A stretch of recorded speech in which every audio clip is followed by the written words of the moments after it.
Sejam muito bem-vindos mais uma vez ao canal Digital Autos. Pessoal, começando aqui mais um teste da semana com o Jeep Grand Cherokee 4xE, ou seja, o 4xZ, a versão híbrida plug-in desse carro.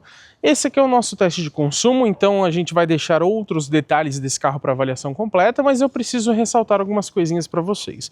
Primeiro, vamos utilizando gasolina, já que esse carro não é flex, então não dá para colocar etanol, não façam isso, pelo amor de Deus. Não tem modo de condução, infelizmente. Na verdade, você tem um seletor de terrenos e um modo esporte, mas não tem um modo eco, por exemplo. Então a gente vai deixar isso no automático, que é o mais indicado nesse caso, para a economia de combustível. Como sempre aqui no canal, o ar-condicionado vai ligado durante o tempo inteiro em todo esse percurso e ele é 100% urbano, como vocês já bem sabem. Só que esse carro tem 3 modos de condução, digamos que elétrica, e a gente vai explicar tudo isso melhor para vocês durante o vídeo. Lá no final do percurso a gente pega essas nossas médias e compara então com aquelas informadas oficialmente pelo Inmetro. Vamos então começar o nosso teste. Para isso já liguei o ar-condicionado e acabei de resetar o nosso trip de consumo B. Vou começar falando para vocês sobre alguns modos de condução, digamos que elétrica, que a gente tem nesse carro. Primeiro, eu lembro que estamos saindo aqui com 42% de bateria e 18 km de autonomia em modo 100% elétrico. Mas esse valor provavelmente não vai se alterar nem do percentual de bateria, nem da autonomia. Isso porque esse carro tem 3 modos de condução elétrica, que o primeiro é o híbrido, onde ele vai automaticamente, pensando em economia de combustível, dosar ali quando que ele precisa ligar o motor a combustão ou quando ele vai andar em modo totalmente elétrico, mas já adianto para vocês que principalmente com a bateria cheia, ele vai andar a maior parte do tempo. Por exemplo, nesse trecho aqui 100% urbano que a gente faz, com certeza ele faria o trecho totalmente em modo elétrico. E aí ele até apresenta uma média ali de consumo no painel de instrumentos, mas é uma média convertida. Ou seja, você pega ali o consumo de quilowatt e converte em quilômetro por litro. Isso para facilitar para a gente entender, né? Agora, não é um consumo de combustível real, né? De gasolina. E você tem também o modo 100% elétrico, que você pode, digamos que, travar ele para usar a sua bateria. E tem também o modo eSave. E o modo eSave, quando você vem aqui na central multimídia, na parte de híbrido elétrico, você tem 2 opções para selecionar. Você pode escolher economia de bateria ou carga da bateria. Quando você coloca em economia de bateria, ele vai guardar a carga que você tem aqui. Então justamente aquele percentual de bateria, né, a quantidade que você tem, ele vai preservar. Então ele vai virar praticamente um híbrido convencional, digamos assim. Isso significa que ele vai fazer a recuperação de energia, ele vai carregar a bateria somente pela frenagem regenerativa, em alguns momentos também pela motorização, né, a combustão, mas somente quando isso for mais adequado. Agora, se você colocar no modo de carga da bateria, ele não vai somente preservar a sua carga, vai usar de fato o motor a gasolina como um gerador para as baterias. Então financeiramente isso não é viável, porque você está queimando muito combustível só para carregar um pouco da bateria, então o carro fica extremamente gastão. Por isso que a gente está usando aqui o modo onde ele guarda a bateria. O benefício do híbrido plug-in qual é, na verdade, pessoal? Muita gente não entende isso. Mas o híbrido plug-in ele é praticamente como um híbrido convencional, mas com a vantagem de que você pode rodar muitos quilômetros ou alguns quilômetros em modo 100% elétrico. Aqui no Grand Cherokee, por exemplo, o Inmetro diz que você roda 29 km em modo elétrico, mas eu já consegui, por exemplo, 58 km em condições um pouquinho mais favoráveis, o dobro do que o Inmetro informa ali pra gente, mas isso vai depender das suas condições. Num híbrido convencional, ele vai conseguir rodar no máximo 1 km em modo elétrico e já vai acabar a bateria, porque a bateria é bem menor, né? Então essa é a vantagem do plug-in.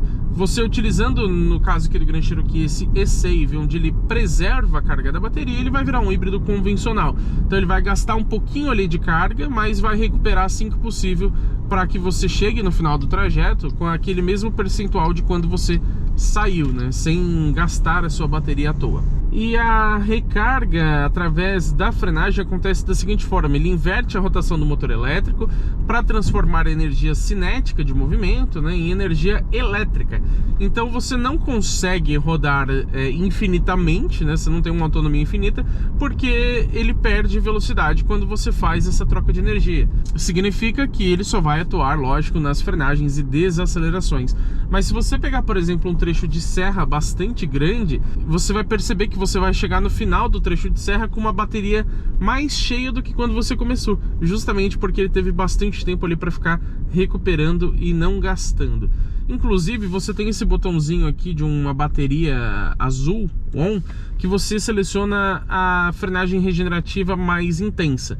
Não gosto desse item, por isso que eu deixei ela desligada. E só vai mudar o seu estilo de condução, não necessariamente ele vai ser mais econômico. Muita gente acha que ativando essa regeneração mais alta, como praticamente hoje todo carro híbrido elétrico possui, você vai conseguir ser mais econômico, mas não necessariamente.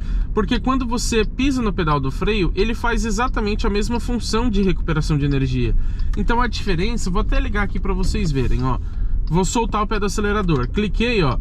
Ele tá freando bastante sozinho, tá vendo? Então ele vai praticamente parando. Só que se eu pisar no freio para fazer um movimento de parada, da mesma forma ele vai recuperar energia, tá? Agora, pessoal, eu preciso comentar para vocês algo que fica um pouco repetitivo, mas é bem necessário, que é aquela questão de variação a cada teste. A gente testou já aqui aproximadamente mais de 70 carros no canal e obviamente não dá para testar todos ao mesmo tempo, né? Eu mal consigo dirigir um só, imagina 70. Isso significa que testando em dias diferentes você vai ter variação, por exemplo, da quantidade de semáforos que você pega abertos ou fechados, também a temperatura externa que influencia, tá, no consumo de combustível. Um carro que às vezes sai de uma garagem te obriga a fazer uma frenagem e quando você freia, depois você tem que acelerar de novo para voltar à velocidade que você estava. Então tudo isso influencia no consumo de combustível. Fazendo esse nosso padrão de sempre no mesmo percurso, sempre com ar ligado, se tiver muito trânsito a gente repete o teste, a gente consegue então fazer uma comparação um pouco mais próxima e mais justa entre esses modelos, né? A gente consegue diminuir bastante dessa variação que temos, embora ela sempre vai existir, ainda que pequena. Vou falar agora sobre o conjunto mecânico porque geralmente eu começo por ele, né? E a gente tem aqui como motor a gasolina, não é flex, lembrando, o 2.0 Hurricane 4. É um turbo de 4 cilindros em linha com injeção direta de combustível. É o mesmo motor, por exemplo, que a gente encontra na Ram Rampage, no Jeep Commander, no Jeep Compass, até mesmo no Jeep Wrangler. Então ele já é bastante conhecido. E ele rende uma potência máxima de 272 cavalos com 40,8 kg de torque. Mas esse SUV sendo híbrido plug-in, é lógico que você tem também o conjunto elétrico. São dois motores elétricos. Você tem o que a Jeep chama de PF1, que ele vai atuar mais como um gerador de energia, para a bateria no caso, e também como um somador de potência, né? Então quando você pisar fundo ele vai influenciar também ali no desempenho. Ele tem somente 45 cavalos e 5,4 kg de torque, são números bem modestos. Só que você tem também o elétrico que a Jeep chama de P2, que ele traz uma potência de 136 cavalos com 27 kg de torque. Esse já é bem mais potente. E esse vai de fato tracionar o carro junto com o motor a combustão ou em modo 100% elétrico, tá? E o que vocês gostam de saber é a potência combinada. São 380 cavalos combinando o motor a combustão com os dois elétricos e 64,9 kg de torque. É bastante coisa. Agora, junto com todo esse conjunto um pouco mais complexo, a gente tem uma transmissão automática convencional com 8 velocidades. E o que eu acho curioso, até um pouco estranho, é que mesmo quando você está em modo 100% elétrico, esse carro ele faz as trocas de marcha. E como elas não são muito suaves, isso eu não acho muito legal. Geralmente os carros híbridos ou elétricos totalmente, né, em modo 100% EV, ele é muito mais suave, justamente por não ter trocas de marcha. Aqui tem, então você sente bastante como se fossem uns tranquinhos nas trocas. Agora eu preciso falar sobre a tração do carro.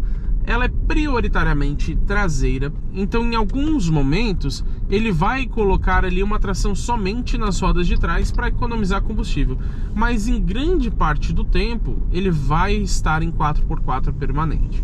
o que você pode também é acionar o 4x4 Low, que seria reduzida.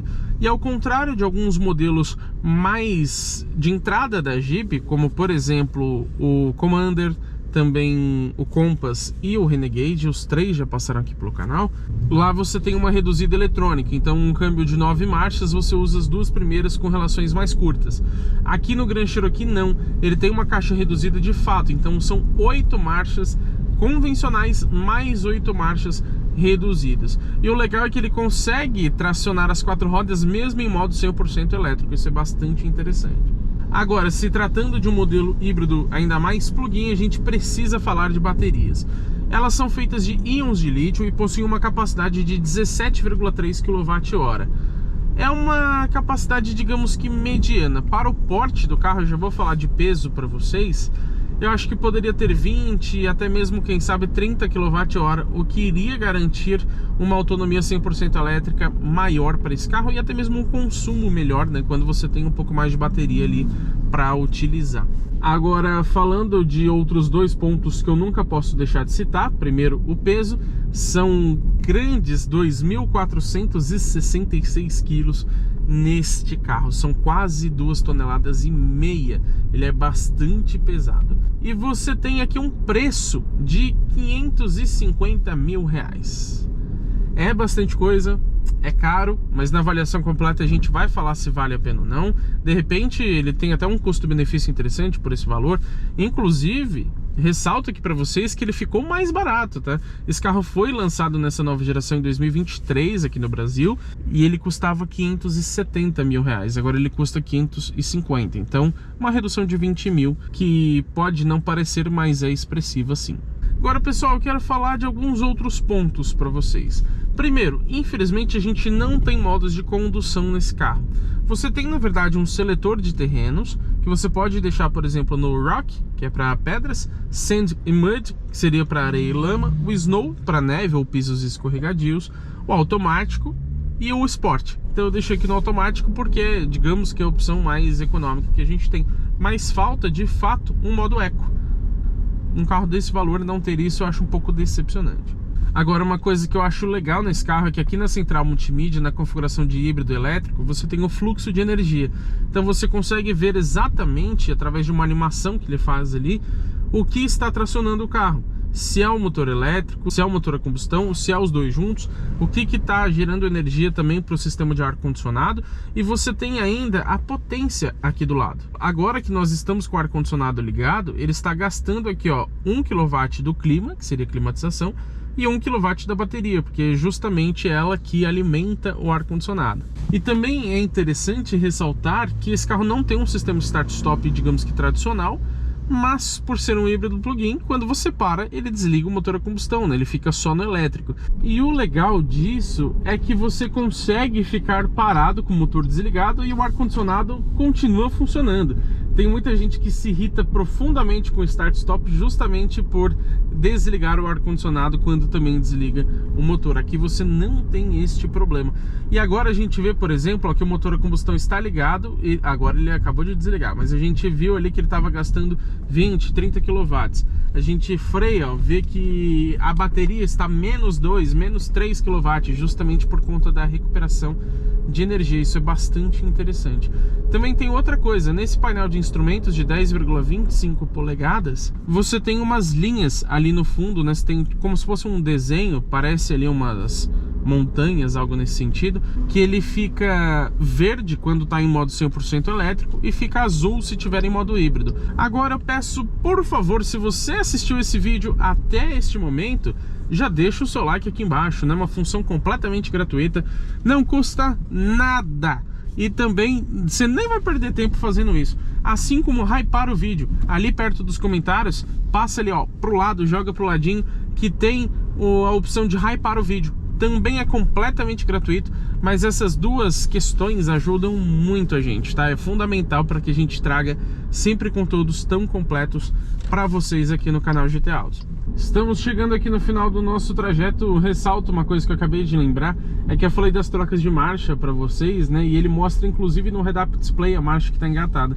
Agora, por exemplo, estamos na terceira marcha, acabou de reduzir para a segunda. Vamos parar ali no nosso ponto de sempre para a gente conferir qual foi o resultado desse nosso teste. Esse carro tem câmera 360 graus, mas ele não mostra a câmera lateral onde fica a roda. Vamos parar aqui, ó, vou puxar o freio de mão que fica deste lado, colocar aqui no P, desliguei a motorização, agora nada mais interfere na nossa média. Vamos lá conferir qual foi o resultado? Vamos lá então, ó, ligando aqui esse painel de instrumentos de 10,25 polegadas, podemos ver que ele é chato, fica apitando bastante, mas tem uma animação bem bonita.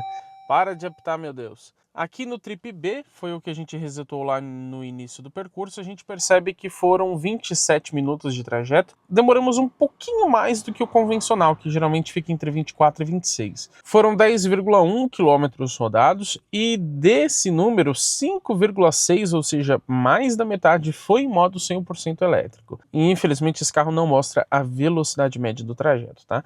Mas mesmo com mais da metade do percurso sendo em modo elétrico, o consumo ainda ficou de 8,4 km por litro. Lembrando que trecho 100% urbano no modo e-Save, onde ele preserva a bateria, senão ele teria rodado todo esse trecho em modo 100% elétrico com certeza.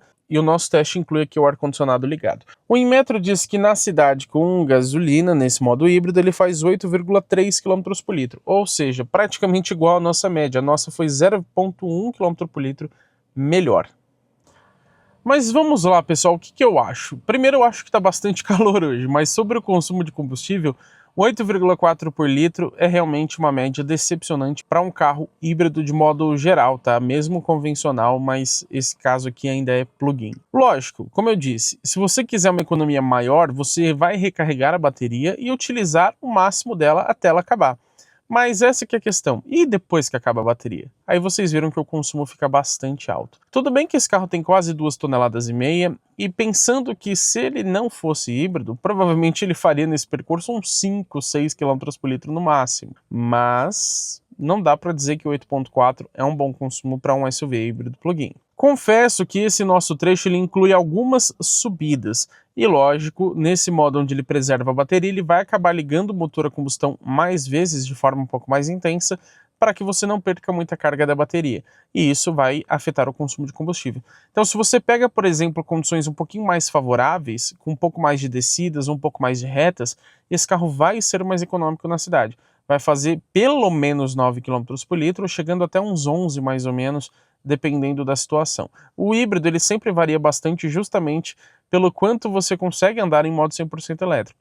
Agora, vocês viram que esse motor gasta muito nesse 2.0 turbo, porque o carro andou nesse nosso trecho mais da metade do percurso em modo 100% elétrico e mesmo assim o consumo foi um pouco assustador, né? Então, sinceramente, decepcionante o consumo aqui do Grand Cherokee 4xE quando você não anda em modo 100% elétrico. Para efeito de comparação, eu vou usar aqui alguns outros modelos híbridos que já passaram pelo nosso canal. Posso citar, por exemplo, o GWM Haval H6 na versão PHEV 19, também híbrido plug-in, mas naquele modo onde ele mantém a bateria. Fez 13,5 km por litro. O Song Plus 2025, também nesse modo de preservar a bateria, fez 15,1 km por litro. E vou citar mais dois aqui para vocês terem uma noção. O híbrido mais econômico até então foi o Honda Civic Touring Advanced Hybrid, que é um híbrido convencional, que fez 16,4 km por litro, assim como o BYD Song Pro GS, é um híbrido plug-in, mas também nesse modo de preservar a bateria, que fez os mesmos 16,4 km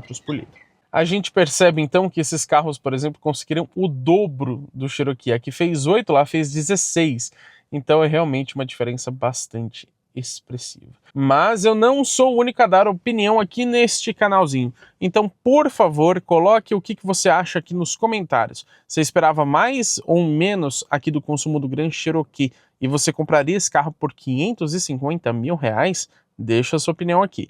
E é lógico, né? Se inscreva no canal e ative as notificações, porque teremos muito conteúdo legal com este imenso SUV e também com todos os outros carros que passam pelo teste de uma semana aqui no canal GT Autos.